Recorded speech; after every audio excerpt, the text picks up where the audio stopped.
बोलो सांचे दरबार की। सब लोग अभी कथा ध्यान से सुनेंगे।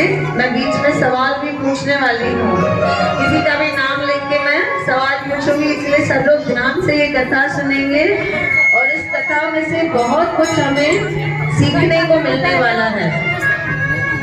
एक साधु हैं जो अपने मित्र से मिलने जा रहे हैं और मित्र का नाम है सखा।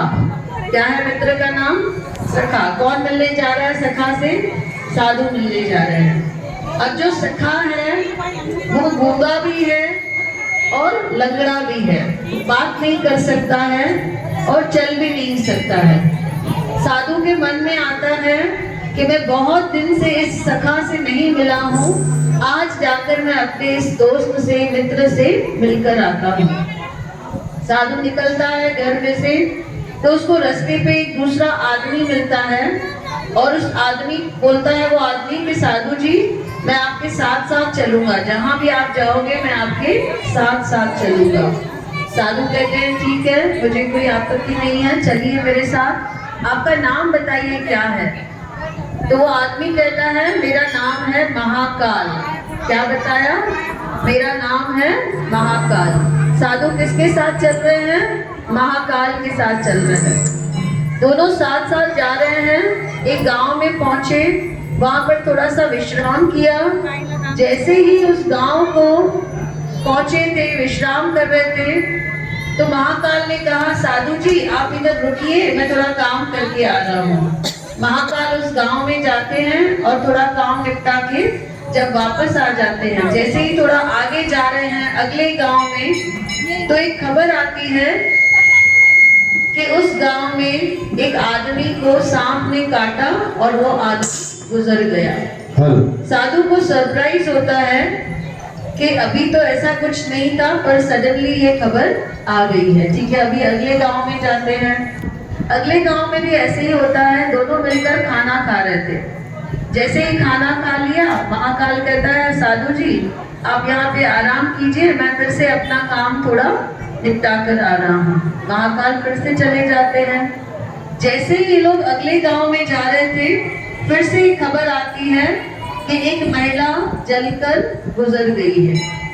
साधु कहता है जब भी मुझे महाकाल छोड़ के जाता है, कोई ना कोई बुरी खबर आ जाती है। पहले गांव में कौन सी खबर आई? सांप ने काटा। दूसरे गांव में एक महिला आग में जलकर गुजर जाती है। साधु को शक होता है। साधु कहता है अब जब तीसरे गांव में जाएंगे तो मैं इसका पीछा करूंगा, ये करता क्या है। जब तीसरे गांव में गए, विश्राम किए, फिर से महाकाल कहता है कि साधु जी आप आगे जाइए, मैं अपना काम निपटा कर आ रहा हूँ। तो इस बार साधु आगे नहीं गए, साधु किसके पीछे पीछे गए? महाकाल के पीछे पीछे गए कि ये करता क्या है। वहां गए तो एक ही फैमिली के 4 लोग जो थे वो गुजर जाते हैं और महाकाल वहां पे ही खड़े रहते हैं। साधु कहता है कि तेरा नाम भी महाकाल है और तू जहां जाता है वहां पे क्या हो जाती है? मृत्यु हो जाती है। तो महाकाल जो है वो पांव पड़कर माफी मांगते हैं, बोलते मैंने बताया नहीं आपको, पर मैं वही हूँ, मैं काल ही हूँ, मैं जहाँ जाता हूँ, जिसका टाइम आ गया है वापस आने का, मैं उनको जाके वापस लेकर आता हूँ। तो साधु पूछते हैं फिर तुम मेरे साथ क्यों चल रहे हो? तुम जाओ अपना काम करो, जिस जिस गांव में तुम्हें जो जो काम करना है। तो महाकाल कहते हैं क्योंकि अगला नंबर अभी आपके मित्र का है। बोलो कृष्ण कन्हैया। आप भी उसी गांव में जा रहे थे, सखा के गांव में, मैं भी उधर ही जा रहा हूँ सखा के गांव में। अब मुझे किसको मृत्यु देनी है? सखा को मृत्यु देनी है। साधु की आंखों में से पानी निकल आता है, आंसू निकल आते हैं कि मेरे मित्र की मृत्यु होने वाली है। और फिर देखिए महाकाल क्या बताते हैं। महाकाल बताते हैं कि साधु जी इस मृत्यु का कारण भी आप ही होने वाले हैं। अब उसको और दुख होता है। धीरे धीरे साधु आगे के गांव में जा रहे हैं। उनका मन तो ऐसे बोल रहा है कि काश मैं उस गांव में जाऊं ही नहीं, अपने उस मित्र से मिलूं ही नहीं। प्रार्थना बहुत कर रहे हैं भगवान को कि भगवान इस घड़ी को चेंज कर दो, इस टाइम को चेंज कर दो, मेरे मित्र की मृत्यु मत होने दो। पर जो लिखा है वो अवश्य होता ही है। जिस दिन हमारा जन्म होता है उसी दिन देवी आती है और पूरा चिट्ठा, किस दिन क्या होने वाला है, किस घड़ी में क्या होने वाला है, वो सब लिखा हुआ है उसी पे।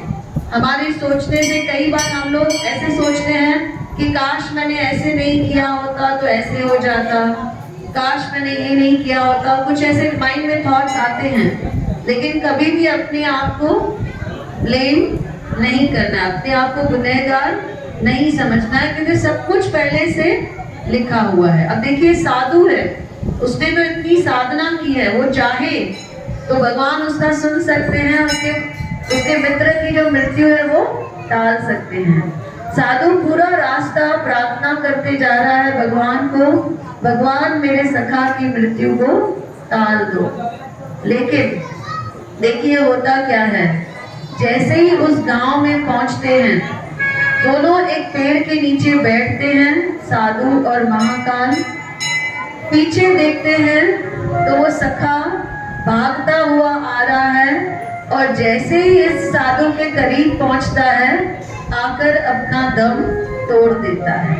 बोलो कृष्ण कन्हैया की जय। साधु बोलता है ये कैसे हो गया, सखा ये गांव में नहीं था क्या? तो महाकाल बताते हैं कि सखा ने आपको पिछले गांव में ही देख लिया था। जैसे ही आपको देख लिया था, वो आपके पीछे पीछे दौड़ रहा था।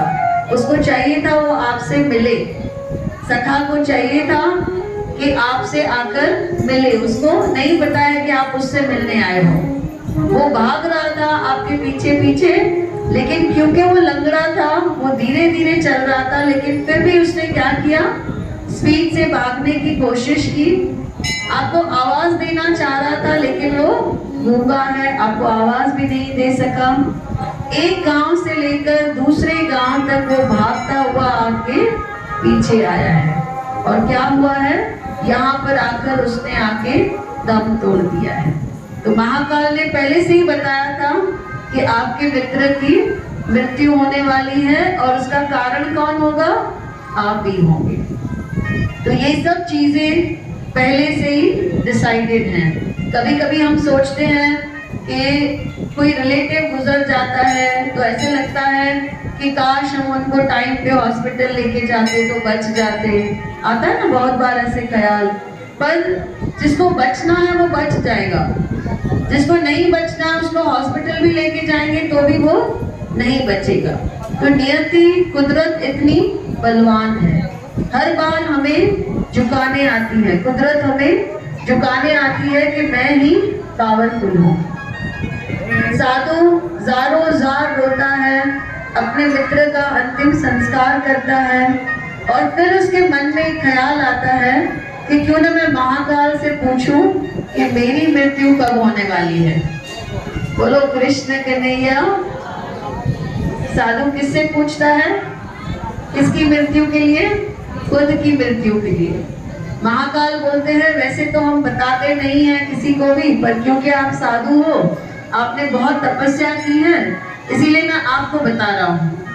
आपका 6 महीने के बाद मृत्यु इसी डेट पे लिखा हुआ है, और आप फांसी के फंदे पर चढ़ने वाले हो, और आप खुशी खुशी वो फांसी का फंदा अपने गले में डालने वाले हो। साधु बहुत डर जाता है, भगवान को इतना मानने वाला वो भी अपनी मृत्यु के लिए सुनकर डर जाता है। जाता है राजा के पास, राजा को बोलता है राजा 6 महीने मुझे यहाँ से तुम बाहर मत निकालना, मुझे यहाँ पे तुम अपने महल में पैक करके रख दो, मुझे छुपा के रख दो, मैं कहीं नहीं जाऊं।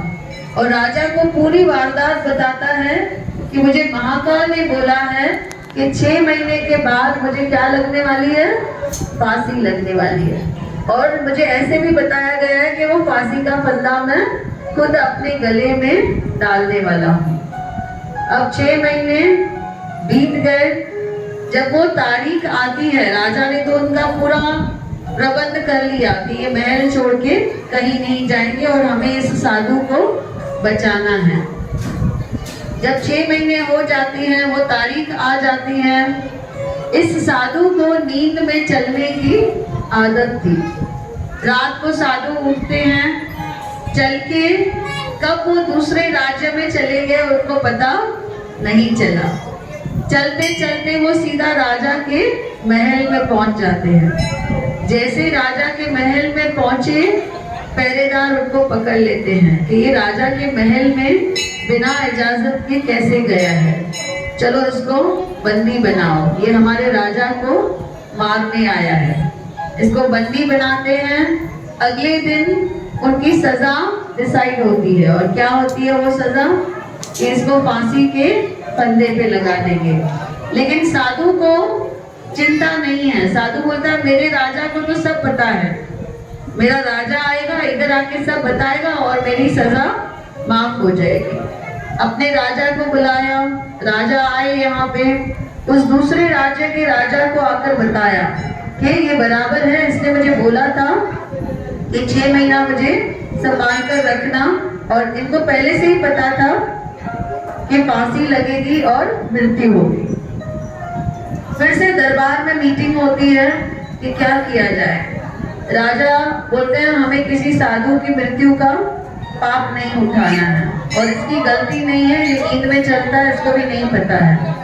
लेकिन वहां जो मंत्री बैठे थे वो बोलते हैं कि एक बार अगर राजा की आज्ञा हुई है कि इसको फांसी देनी है, तो मतलब हम उस आज्ञा का उल्लंघन नहीं कर सकते हैं। तो मंत्री सलाह देते हैं कि हम क्या करेंगे, एक कॉटन का धागा ले लेंगे और जो फांसी है उसको, जो फांसी का जो प्रथा है उसको हम कंप्लीट करेंगे, जो रिचुअल है उसको फिनिश करेंगे। एक कॉटन का फांसी का फंदा बनाए और साधु वहां पे खड़ा है और खुशी खुशी वो फंदा अपने गले में डाल रहा है, क्योंकि ये तो जस्ट एक रिचुअल है, सचमुच फांसी नहीं लग रही है, बस राजा की आज्ञा का हमको क्या करना है, पालन करना है। राजा की आज्ञा का उल्लंघन नहीं कर सकते। ऐसे नहीं बोल सकते कल बोला फांसी होगी, आज ऐसा नहीं बोल सकते कि फांसी नहीं होगी। कॉटन का थ्रेड का एक पत्ता बनाए, साधु खुशी खुशी अपने गले में डाल रहा है। लेकिन देखिए होता क्या है, जैसे ही वो फांसी लगाने वाला बंदा उसको खींचता है धागे को, धागा टूट जाता है और साधु की यहाँ की जो नस है वो कट जाती है। बोलो कृष्ण कन्हैया लाल की जय। और साधु की 6 महीने के बाद मृत्यु फांसी का फंदा लगाने से, और खुद अपने गले में खुशी खुशी फांसी का फंदा लगाने से वो मृत्यु हो जाती है। तो इस कथा में से हम ये सीख रहे हैं कि कुछ भी हमारे हाथ में नहीं है। दीना बंधु दीनानाथ मेरी डोरी तेरी। हम सब जो है एक कठपुतली के जैसे चल रहे हैं, और हम सब की जो कठपुतली की रस्सी है, धागा है, वो किसके हाथ में है, भगवान। वो चाहे तो हमें जहां भी घुमा सकता है।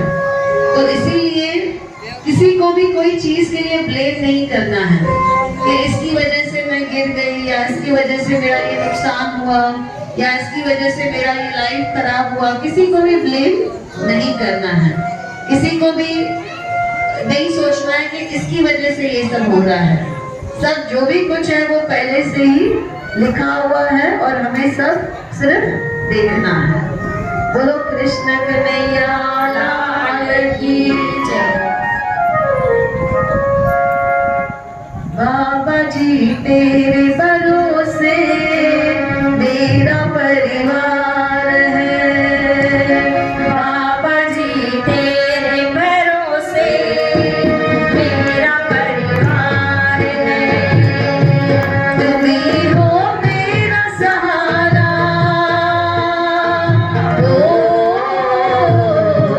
तुम ही हो मेरा सहारा, तेरा आधार है। बाबा जी तेरे भरोसे मेरा परिवार है। बाबा जी तेरे भरोसे मेरा परिवार है। रोज मैं सुख दुख अपना बाबा जी तुम्हें सुनाऊं। रोज मैं सुख दुख अपना बाबा जी तुम्हें सुनाऊं। मैं अपने मन की बातें सतगुरु तुम्हें सुनाऊं। मैं अपने मन की बातें सतगुरु तुम्हें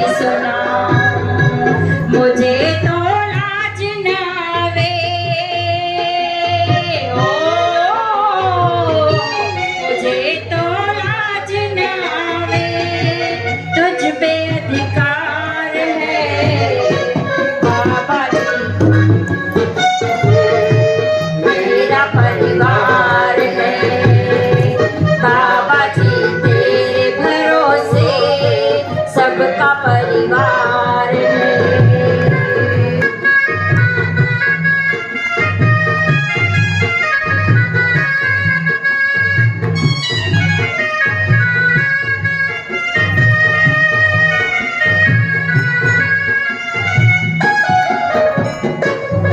चल रहा घर ये मेरा बाबा जी तेरी दया से, चल रहा घर ये मेरा बाबा जी तेरी दया से।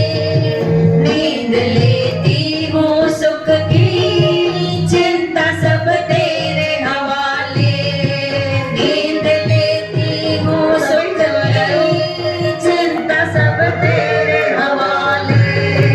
पूरा परिवार मेरा हो,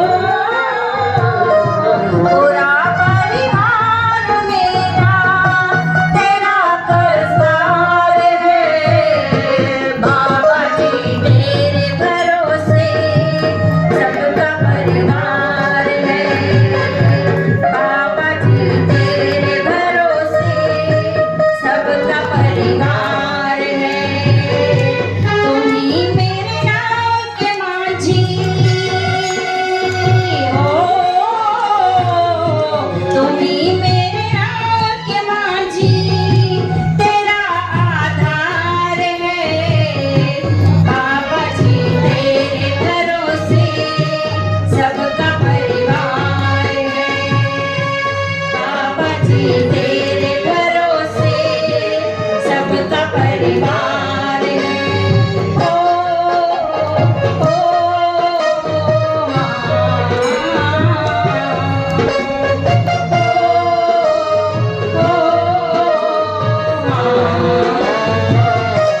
ध्यान तो रखना हरदम मेरे परिवार पर, ध्यान तो रखना हरदम मेरे परिवार पर।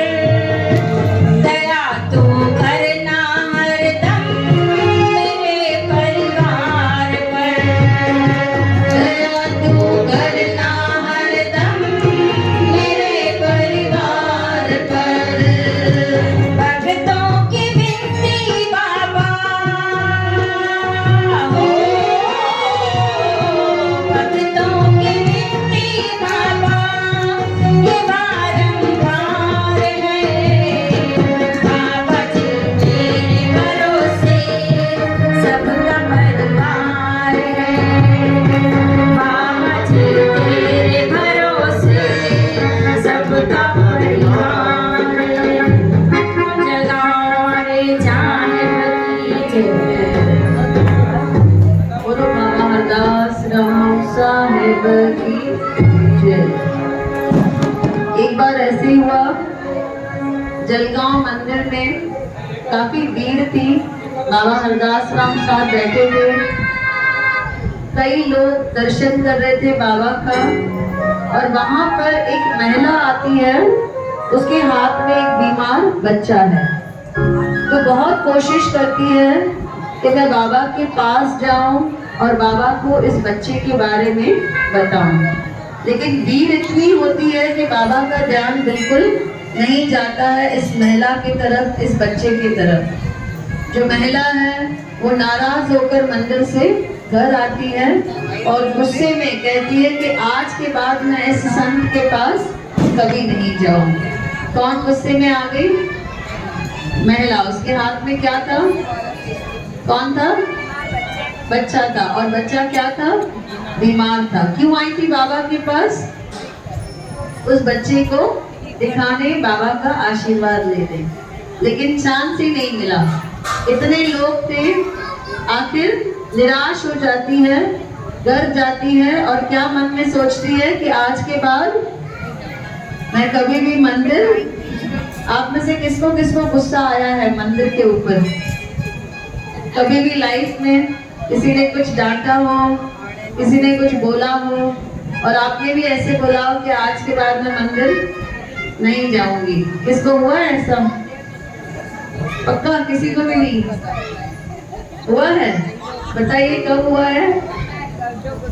हाँ? जब भी डांटते हैं ना, सब लोग ध्यान से सुनिए। जब घड़ा तैयार हो जाता है तो जो कुंभार है वो कैसे चेक करता है घड़े को? उसको ठोकता है। तो जब भी डांट मिल रही है मतलब बाबा आपको चेक कर रहे हैं कि घड़ा पक्का है या कच्चा है। अगर आपने मंदिर में आना बंद किया मतलब घड़ा अभी तक कच्चा है। पर जो भी आपको डांट रहा है, एक चीज और भी याद रखिए, जो भी आपको डांट रहा है वो अपनी की हुई सेवा की कमाई आपको दे रहा है। तो मतलब आपको बोनस मिल रहा है। बोलो कृष्ण कन्हैया। इसलिए अगली बार जब मंदिर आएंगे तो क्या बोलेंगे? आज कोई तो मुझे डांटना चाहिए। डांट मिली मतलब घड़ा चेक हो रहा है, डांट नहीं मिली मतलब अभी तक घड़ा बन रहा है, अभी तो चेकिंग के लायक ही नहीं हुआ है।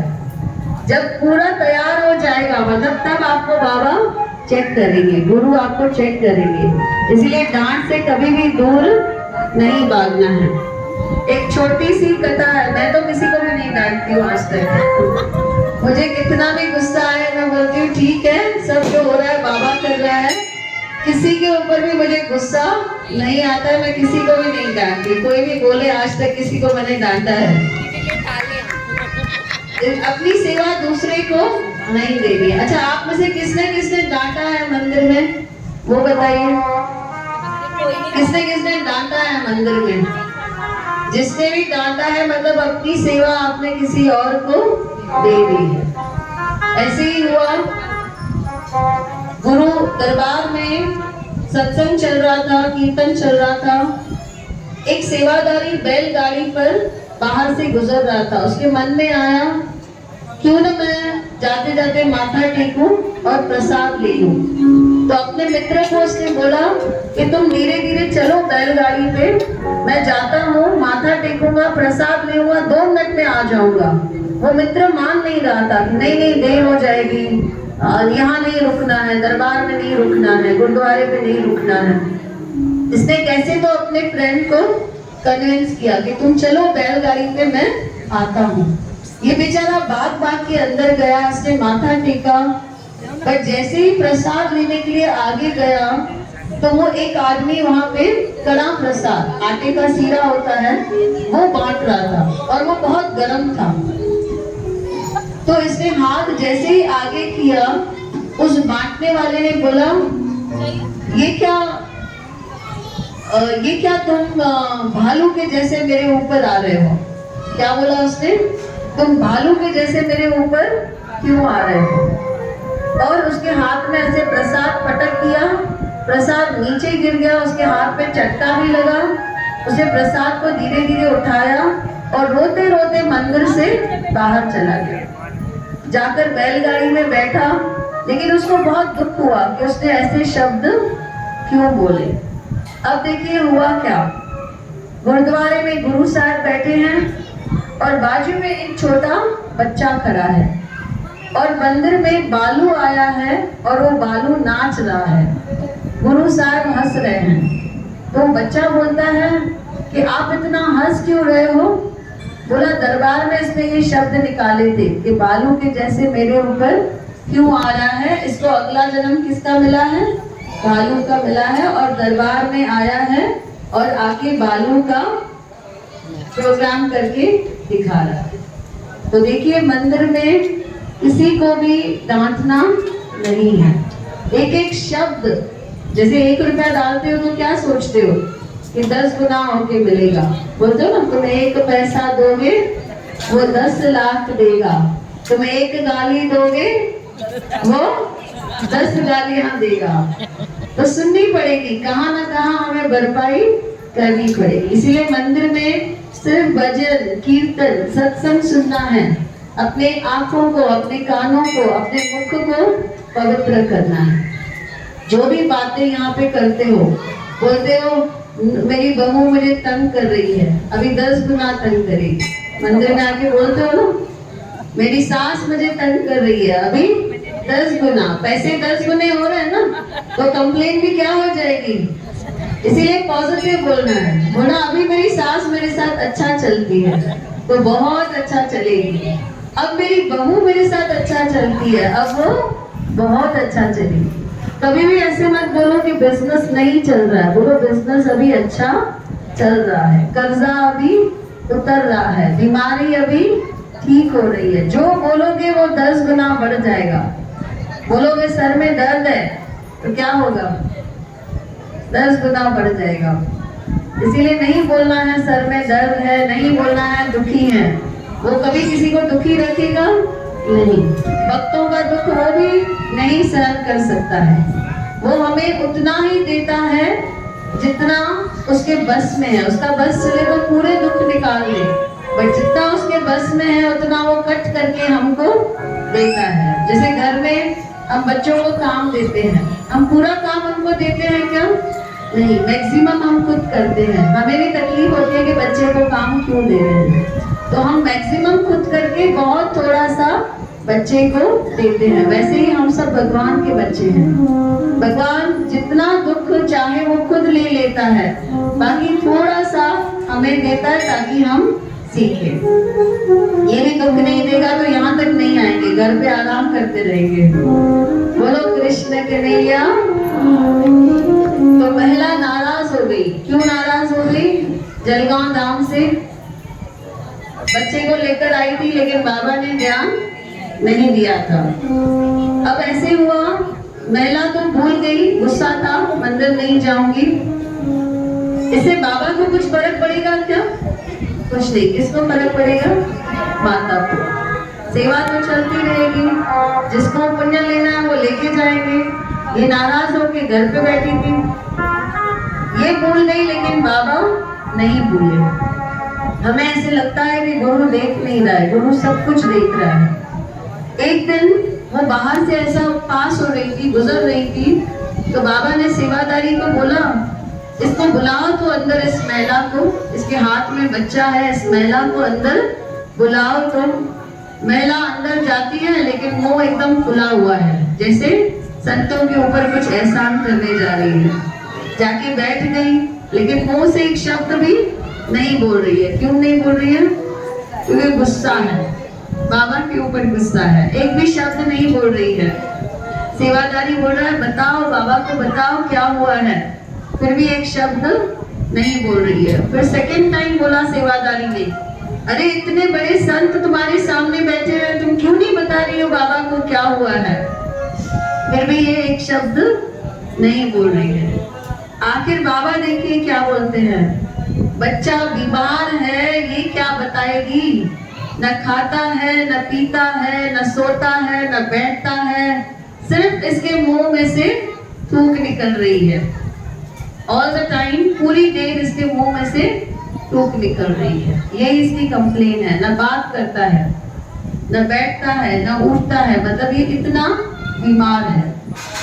माता रो पड़ती है कि बाबा को कैसे पता, ये खाता पीता नहीं है, बैठता नहीं है, सोता नहीं है, बाबा ने ये शब्द कैसे कहे। और बाबा को कैसे मालूम कि हर समय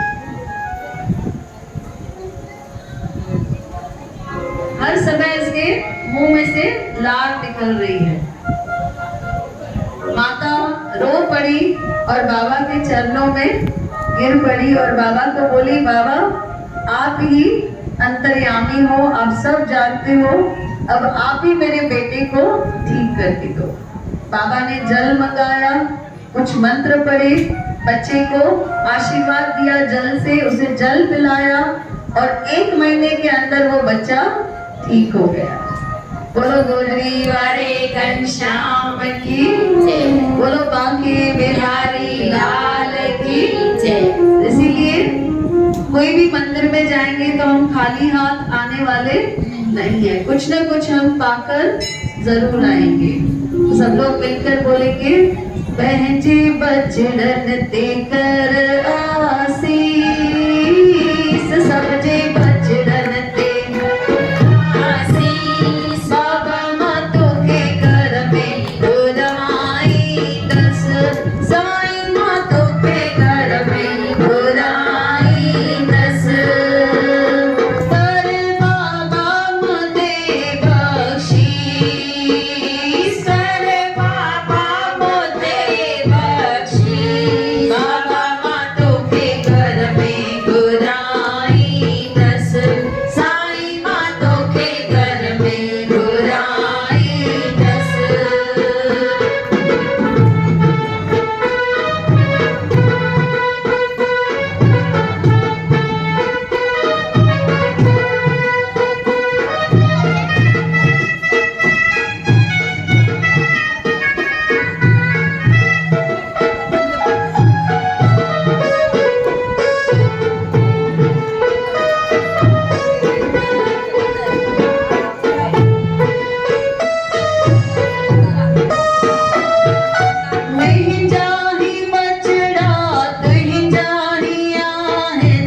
चढ़ते घर आशीष बाबा मातो के घर में गुराई साईं मातो के घर में गुराई दस बाबा मातो के घर में गुराई दस साईं मातो के घर में गुराई दस दोनों हाथ ऊपर करके बोलो बांके बिहारी लाल की जय कृष्ण कन्हैया लाल की जय आयो लाल कयो झूले लाल मैया मैया बोल नैया पार हो जाएगी मैया मैया बोल नैया पार हो जाएगी पार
खुशियों का समाया नाचेंगे गाएंगे खुशियाँ मनाएंगे सबको नचाएंगे सबको नचाएंगे प्यारा हल हल हल हल हल हल मंडली हल हल हल हल हल हल मंडली हल हल हल हल हल प्यारा हल हल गौशाला हल हल हल हल हल हल हल हल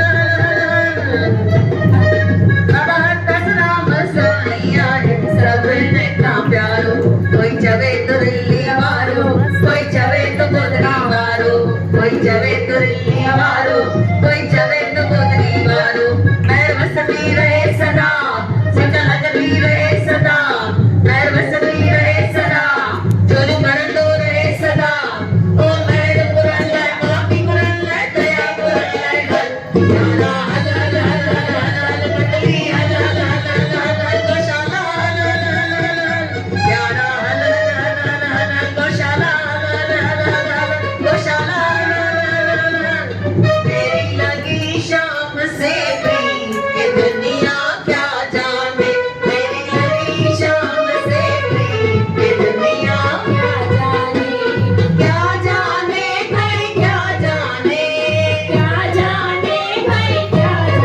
ओ मुझे मिल गया मन का भी दुनिया क्या जाने मुझे मिल गया मन का भी दुनिया क्या जाने मेरी लगी शाम से भी ये दुनिया क्या जाने मेरी लगी कहाँ से भी ये दुनिया क्या जाने शाम ने ऐसी बंसी बजाई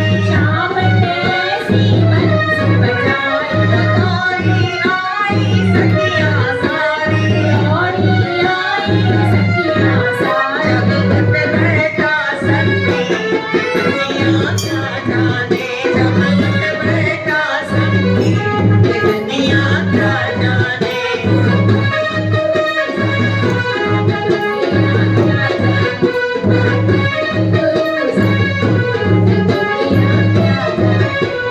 तार बजे बच्चे रखे तार बजे बच्चे रखे तार हम आगे की तार गई हाय पितार ये जग तेरी जो नंदड़ो बार तार बजे बच्चे रखे तार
दिल दीवाना हो गया। तीसरा मेरा गाना दिल दीवाना हो गया। दिल दीवाना हो गया मेरा, दिल दीवाना हो गया। दिल दीवाना हो गया मेरा, दिल दीवाना हो गया। सांवली सूरत पे मोहन दिल दीवाना हो गया।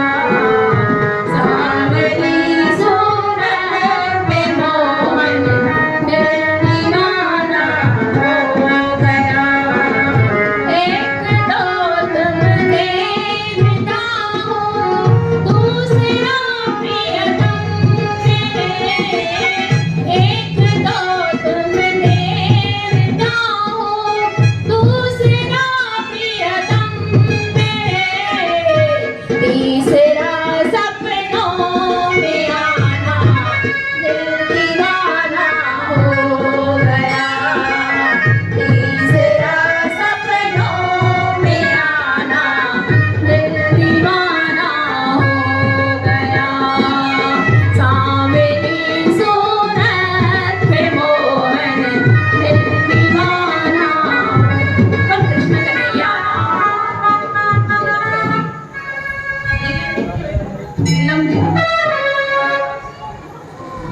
बोलो कृष्ण कन्हैया लाल की, माँ के बिहारी लाल की। आयो लाल कयो, देखो चौदो झूलेलाल। प्रेम से बोलो जय माता दी। साजो सत्संग थींदो आहे मंगल जे ॾींहुं बाबा हरदास राम साहिब सेवा मंडल में। सॼी संगत खे वेनती आहे जेको बि मंगल टाइम कढी सघो शाम जो, इहो ई टाइम 6:30 खां 8:30। मथे महीने 13, 14, 15, 16 नवंबर बाबा हरदास राम साहिब, संत कमरराम साहिब, बाबा गिराराम साहिब जी वरसी महोत्सव आहे। पाठ साहिब रखिबो मंदिर में 13 तारीख़, 15 तारीख़ भोग पवंदो ऐं 16 तारीख़ पलव साहिब थींदो। त सॼी संगत खे निमाणी वेनती, पाण बि अचो, ॿियनि खे बि ॿुधायो। जेके बि कम अथव उहे 13 तारीख़ ताईं सभु लाहे रखो ऐं इहे 4 ॾींहं मंदिर खे ॾियो ऐं मंदिर मां बाबा जो आशीर्वाद पाए वञो। बोलो गोदरी वारी